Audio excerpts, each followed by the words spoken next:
ప్రాంతీయ విద్వేషాలు రెచ్చగొడుతుండ్రు అని మాట్లాడుతున్నారు. ఆనాడు మా రాష్ట్రం మాకు కావాలంటే ఆ రోజు కూడా ఇదే సెంటిమెంటు, ప్రాంతీయ విద్వేషాలు రెచ్చగొడుతున్నారు, తెలుగు ప్రజల మధ్య చిచ్చు పెడుతున్నారు అన్నారు. మా తెలంగాణ మాకు కావాలంటే కొట్టిన డైలాగే ఇవాళ కూడా అవే డైలాగులు కొడుతున్నారు. ఏమని? మేము ఏమడిగినాము? గోదావరి నదిలో మా వాటా ఏందో మాకు కావాలి. 1480 టీఎంసీల మీద వరద జలాలు మిగులు జలాలు అసలు ఉన్నాయా? ఉంటే తెలంగాణ లెక్కెంత, ఆంధ్రప్రదేశ్ లెక్కెంత, మాకు పక్కకు పెట్టుండ్రి అంటే ప్రాంతీయ విద్వేషాలు రెచ్చగొడుతుండ్రు అంటుండ్రు.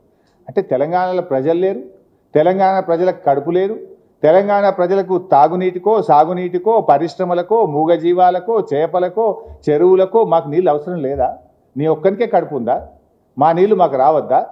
మా నీళ్లు మాకు కావాలి, మా హక్కు మాకు కావాలంటే ప్రాంతీయ విద్వేషాలు రెచ్చగొడతారా అని మాట్లాడుతున్నారు. ఇప్పుడు మేము అడిగింది ఏంది భయ్? మా బతుకుదెరువు, మా ప్రజల బతుకుదెరువు, మా భవిష్యత్తు అని మాట్లాడుతున్నాం.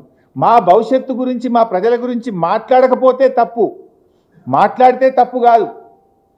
ఎట్లాగూ రేవంత్ రెడ్డి అంటే మాట్లాడాడు, కానీ తెలంగాణ సాధించిన పార్టీగా కేసీఆర్ నాయకత్వంలో పుట్టిన ఈ గులాబీ జెండా తప్పకుండా ప్రశ్నిస్తుంది, తప్పకుండా మాట్లాడుతుంది. బతుకుదెరువు గురించి మాట్లాడితే కూడా ఇది ప్రాంతీయ విద్వేషాలు రెచ్చగొట్టడం అని మాట్లాడొచ్చునా?